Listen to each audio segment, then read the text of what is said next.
The following is a special presentation of Tony Kurre Radio. Keep your mission on your mind and your mind on your mission. This is Mission Minded with Michael Coleman. Welcome back to another Mission Minded. On the left-hand side, he is Michael Coleman. Are you holding that microphone? You're not going to hold it I'm for 30 holding it this time because I can't find a comfortable place without me leaning forward. So I'm just like, you know what? I'm just going to hold That it. is going to be uncomfortable for 25 or 30 minutes, but we'll see if we get through it. He is Mike. So you may have to put it down. It won't be the first time you've been uncomfortable in that seat. Michael Coleman, Heart of Alabama Food Bank. He's the CEO. They cover 35 counties in the great state of Alabama. I'm Tony Kurre. Tony Kurre Radio. By the way, we are setting new records every single week with our listenerships. We've added 3 new shows to the Tony Kurre Radio format, and I couldn't do it without the likes of Michael Coleman, who's been with us for years now. And of course, we have another show called Bite by Bite, which we do right after this one. Mission Minded, one of my favorite shows because we get to talk about business. And I became a businessman since I got to know Michael. He was one of my first clients on the Tony Kurre Radio. And so to do a show with him, I'm just super blessed for that. I did want to talk to you about something we've never gotten into. And it hit me after this P. Diddy thing. If you haven't heard what's going on with this, it is just mind-blowingly crazy. P. Diddy, 54. He's won 3 Grammys, been up for another 13, has sold over 12 million albums, responsible for Usher, Notorious Big. I mean, the guy's about as big as it gets when it comes to rap. And that's just the musical side of it. When you talk about his clothesline, I mean, the guy's bigger. He's worth $3 billion. He's unbelievable. For the most part, have never heard a bad thing about the guy. And then all of a sudden, you know, we see this video of him obviously abusing some woman in another elevator video. And he comes out, lays it on the table, says, I was a bad person. I made a serious mistake. And I think, okay, he's coming clean on this. That's a good start. That's great. And then all of a sudden, the state goes after him. Now, of course, a federal case against him. Justin Bieber, there's now pictures of him and Justin Bieber when Justin was 13 years of age. I mean, it is all coming out, and everybody in the world's like, he abused me. This was a tape I made when I was 12. I mean, it's just gotten absolutely nasty. We have talked briefly about, you know, when you have a great, all I can think is Michael Jackson. We still love Michael Jackson. I heard some music this morning. We'll Rock With You. It's a fantastic song. I love Michael Jackson. We know all the stuff, the peripheral, if you want to call it peripheral, but, you know, the little boy thing, sleeping in the beds, the bubbles, the weird rides, the whole Elephant Man, all that strange stuff. And I've always wondered, and I'd love to get your thoughts on this. How do you, and I know that each instance is differently, and the other thing is like Boar's Head. I get Boar's Head meat up at Publix, and I know Publix really helps you out at Heart Alabama Food Bank, but they had some, I think it was listeria issue where several people lost their life, and this is a top line meat company. This is big time. This is the best meat you can get, sandwich meat. Yeah. And now all of a sudden they got damage control. I think Chipotle had a big issue with salmonella a couple of years ago, and then a lot of people say, I'll never eat there again. And I just ate there a couple of nights ago. It was fantastic. But damage control, depending on what you're trying to control and what you're trying to fix, just talk a little bit about that. When something falls in your lap, you're like, what do we do here? Do you deny? Do you lock all the doors until you have a statement? Do you come out and say, we screwed up? What do you do? Well, there's a lot of, as with most things, it's a very gray area. There's not a one size fits all approach. So let me go back to the whole Diddy thing. So I have been very familiar because I've chased several rabbit holes on this for well over a year.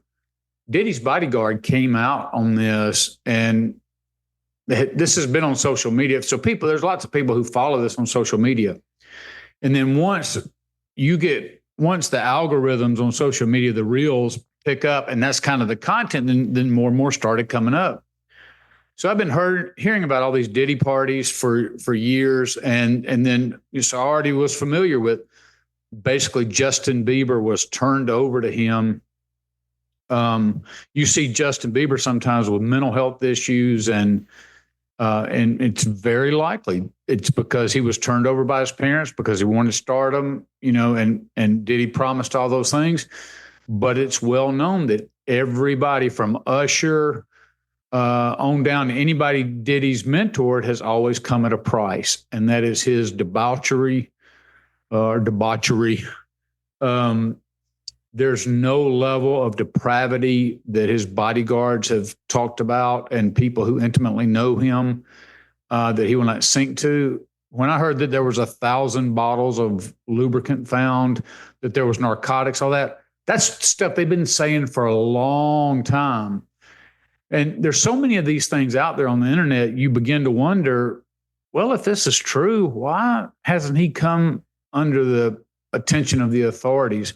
Maybe because they're working the case. So and then you end up, if you talk about these things, you end up feeling like a conspiracy theorist. Mm-hmm. And, people are like, oh man, you're a nut job. You'll believe anything. And some of it's just so hard to tell what's actually the truth out there on social media. But I've been kind of caught up in following a lot of that. And then more and more people have been willing to come out and discuss it. So when all this broke about him getting arrested, I was already, when I say well-informed, had been introduced to the things that were shocking to so many people because it was already kind of public for a while.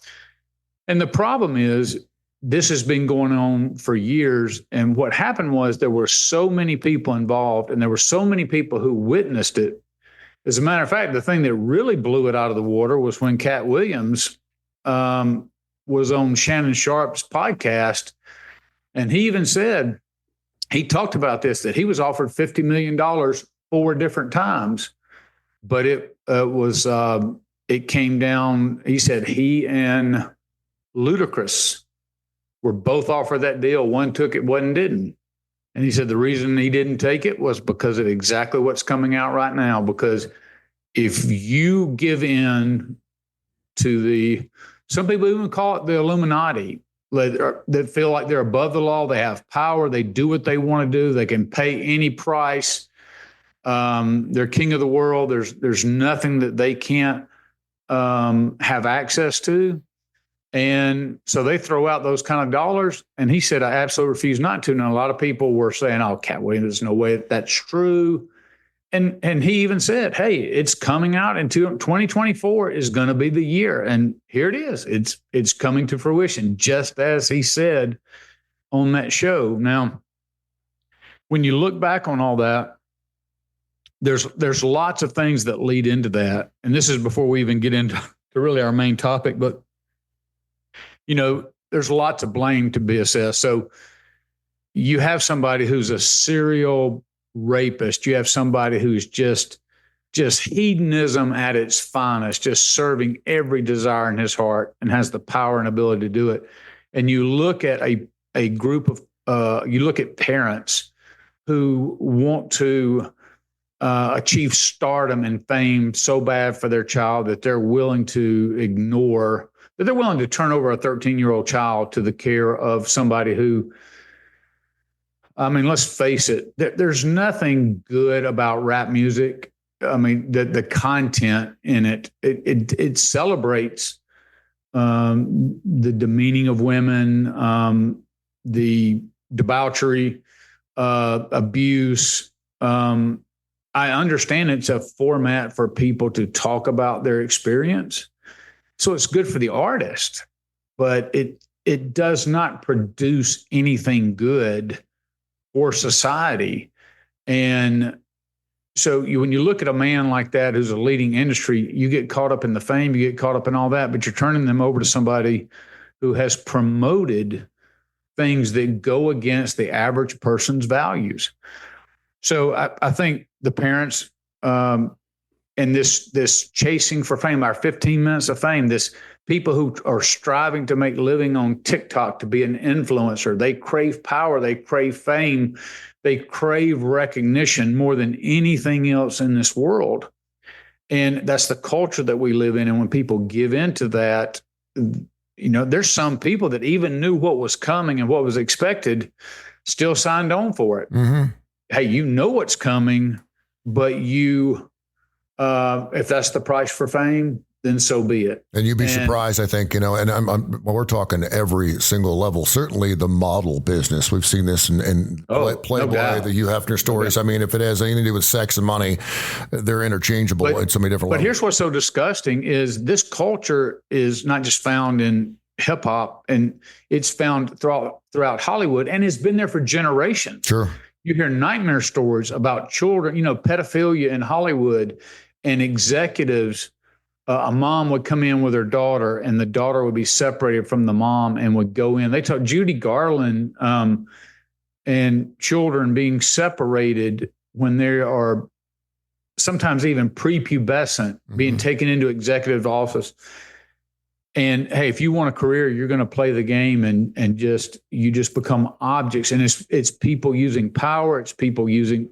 And let's just be clear here too. We're not saying that everyone does this. We're just saying it's prevalent. It happens. I get. I'm painting it with a broad brush. What I'm saying is the industry controls the Harvey Weinsteins of the world. He's a prime example. When you have power, and you have recognition, and you have prestige, it's a different country for you. And they feel like, hey, I've been doing this Diddy's been doing this. And just think about it, and this is what is to come out, is all of the people who attended these parties and knew that it was going on, knew that pedophilia is going on and that abuse was going on, that attended these parties but were silent because they're like, yeah, I know it's happening. They're guilty. Well, they're guilty by association, and rightly so, and in their silence. And it's going to come out because the receipts were kept. He videotaped this.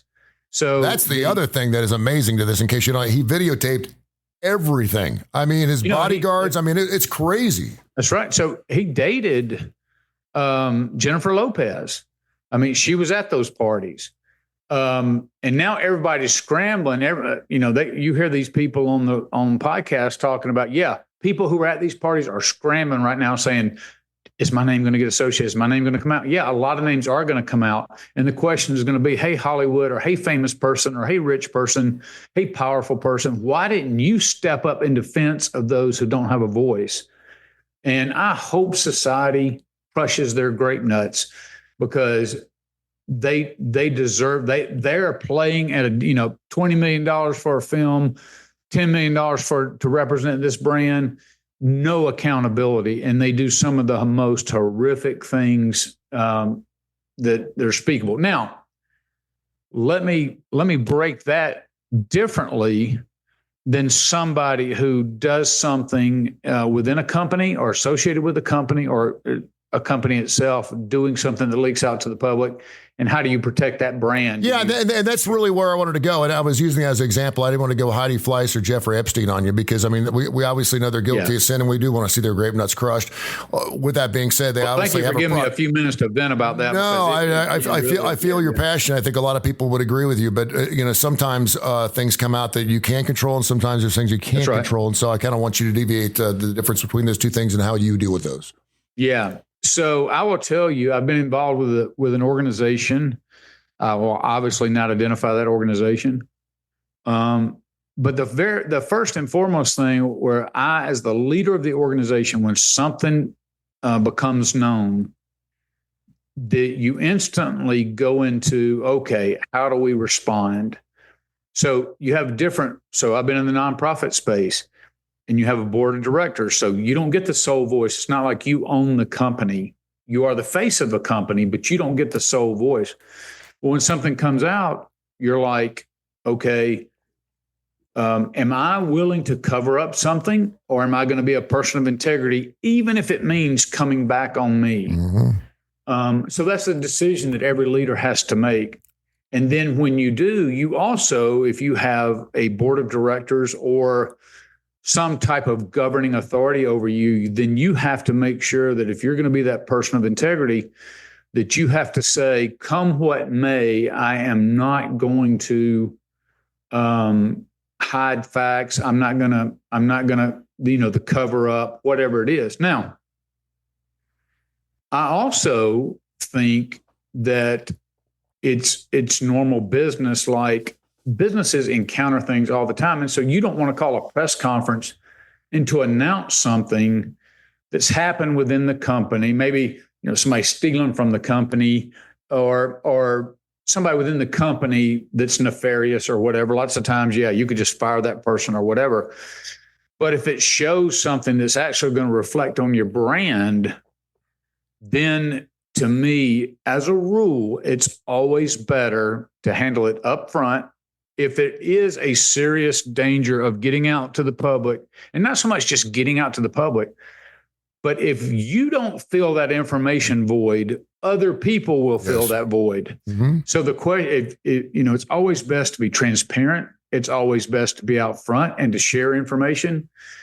How many times have we seen something come out and at first you get denial and then the public keeps clamoring because more and more dribbles out, and then they recognize the institution, the person, whatever, they recognize, okay, I can't throw up the plausible deniability anymore.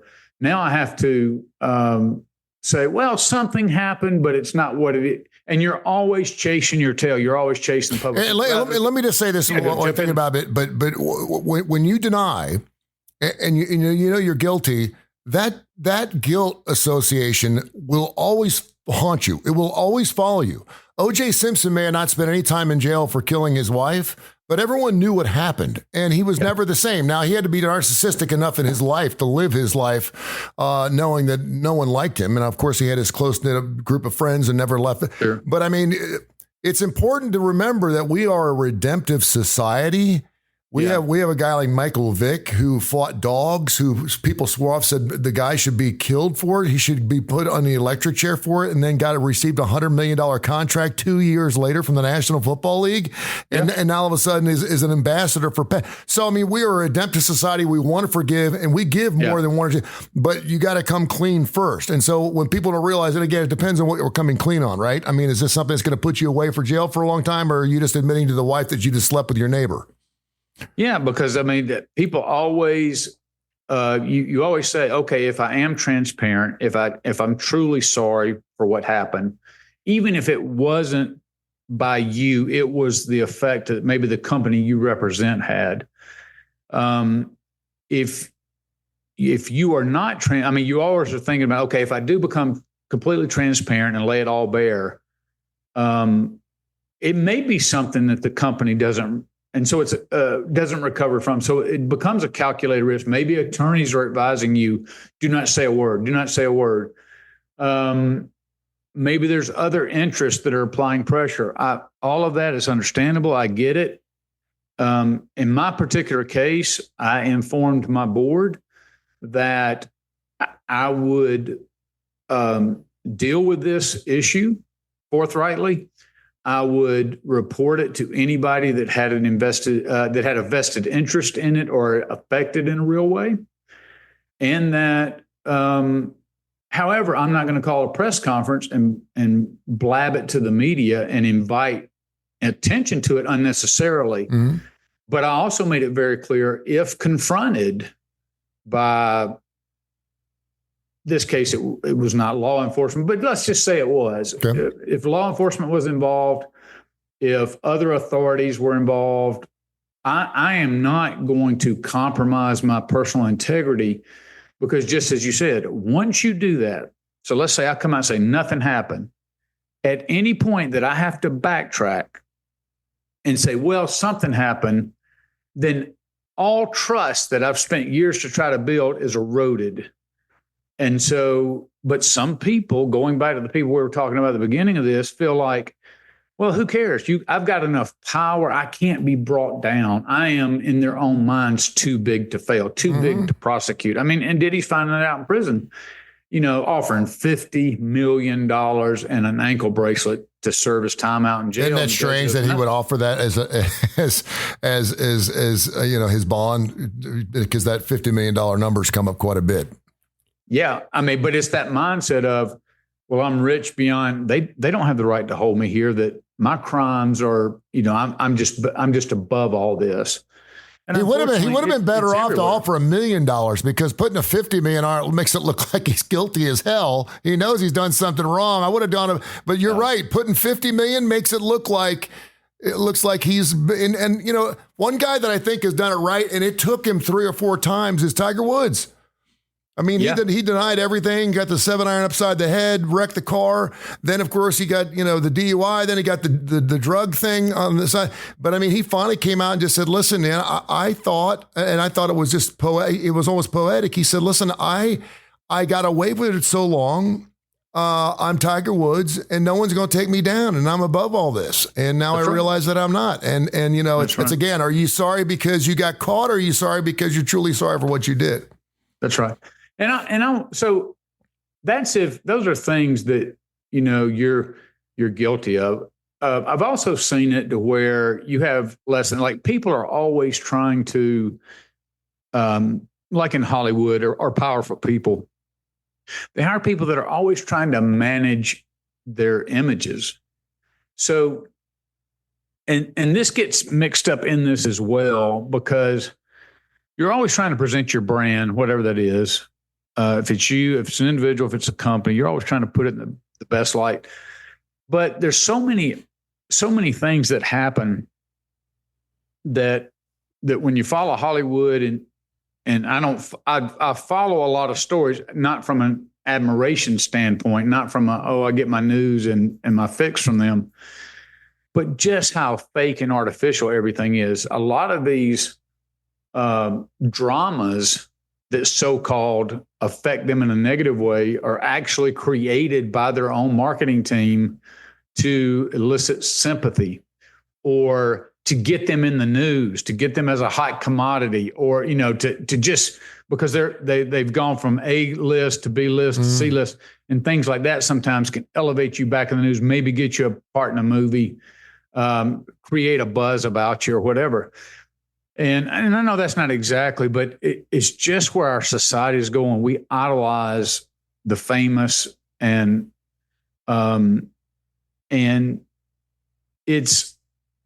that desire leads to a very much a lack of transparency. I agree with you 100%. Most people, if you make a mistake, and I am a big favor of this. Now, I tell you what, let's take it from the company level to the personal level as a leadership issue. Sure.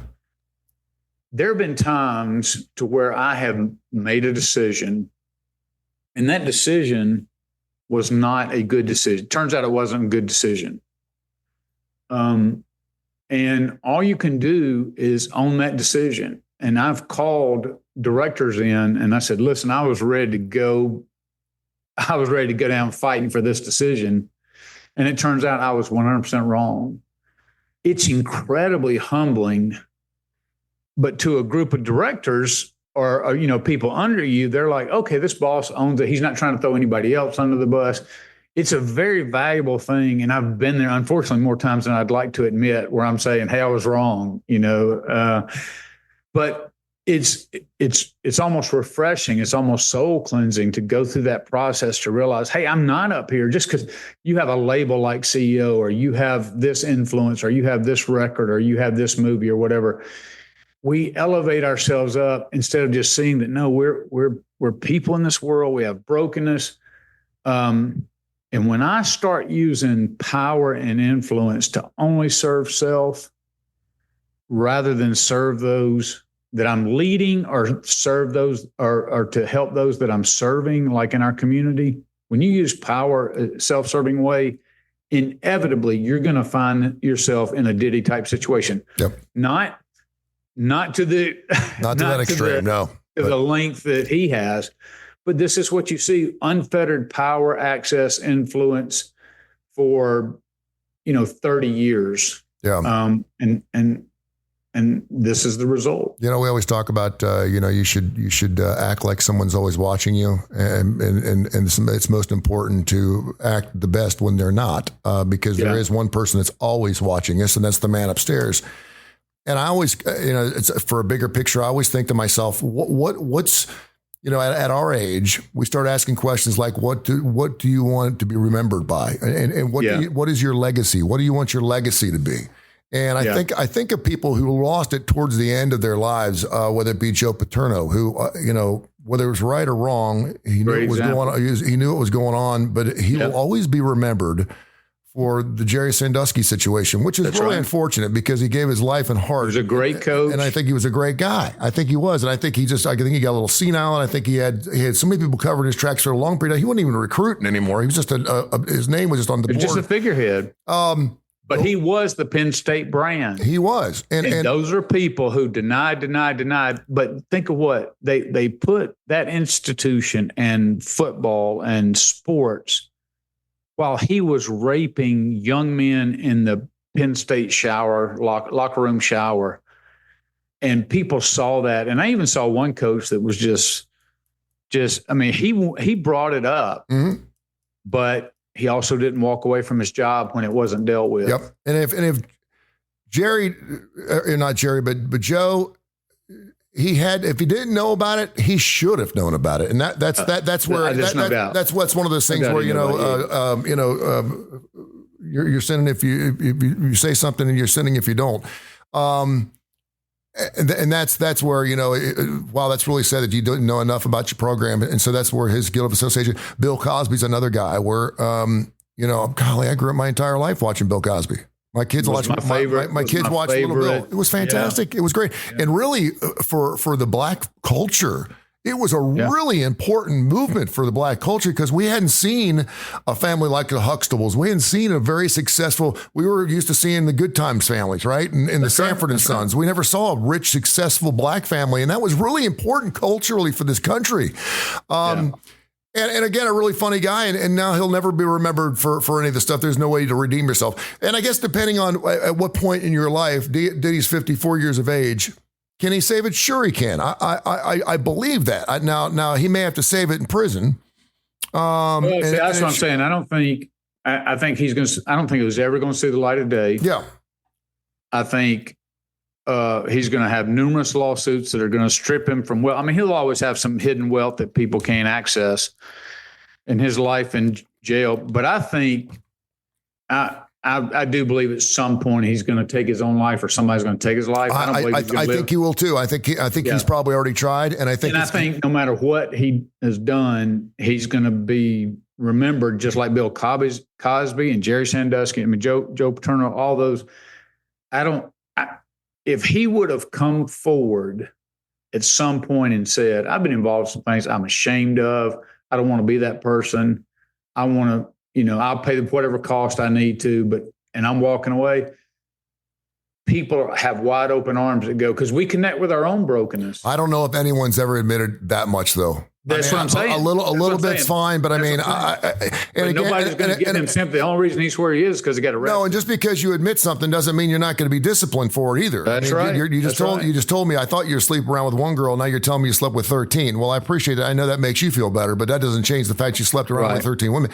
And so not even women. I mean, children. Yeah. Yeah. It bums me out, because I'm a human. Really I'm a human, and I always like to think that humans. I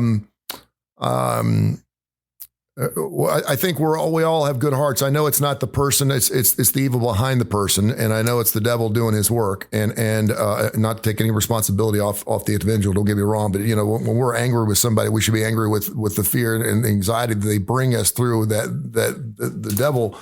Through them, it's the devil getting to their heart.